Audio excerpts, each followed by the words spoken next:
fairly brief, not as brief as Arthur Jones would have probably recommended, but I felt that Arthur Jones's theories were sound, but he was not dealing with the competitive bodybuilder, which kind of requires a bit more complete development, where you have to work on some small muscle groups, for instance, lateral head of the deltoid or the rear head, and all these different smaller muscles that have to be fully developed to get that bodybuilder look.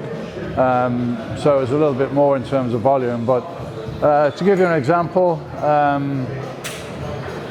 for a chest workout, I would probably start with a low decline press, as I think that's better than a flat bench press.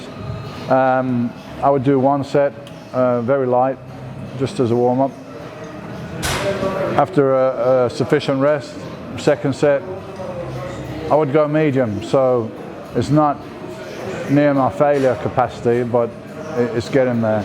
A guide that I sometimes give to people is like, if you know your maximum set for say 10 reps, then do one set that's like 50% of that as a warm-up, and the second set around 70% as a further warm-up. So that's generally what I do. 2 sets to warm up, and then the third set to failure. And the form of the movement is very important. So slowing the movement down on the negative phase of the movement. The negative phase of the movement is actually the strongest part of the movement, and most people kind of zip through it. They don't think too much about it. They lift the weight, they think I've lifted it, and then drop it back down again. So emphasizing the negative, going slower on the negative to try to tax that negative part of the rep. Full range of motion, and no momentum, no body movement, and so on. So to really isolate the muscle, take it to failure on a positive and hopefully on a negative level.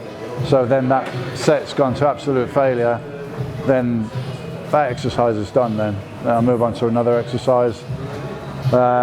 Second exercise, I probably won't do the first warm-up set because I feel like I'll be warm anyway. So I'll just do the medium one, like 70% warm-up set. And again, another set to failure. And the third exercise probably the same. So we're looking at a total of 7 sets there for chest, which if I write it down on a piece of paper, if I tell somebody, that sounds like nothing. But if you do it properly, if you do it with control and absolute failure, you're going to feel very exhausted at that point, and that's definitely going to be enough.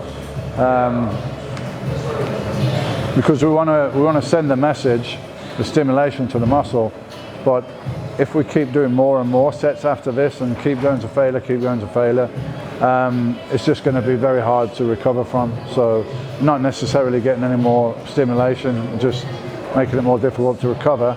And you must recover. It's exercise or the overload, breaking down the muscle.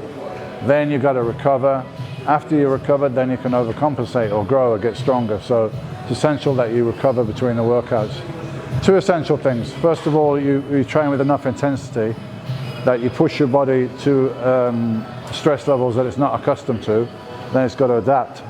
And then you've got to allow enough time for that whole recovery and adaptation process to take place.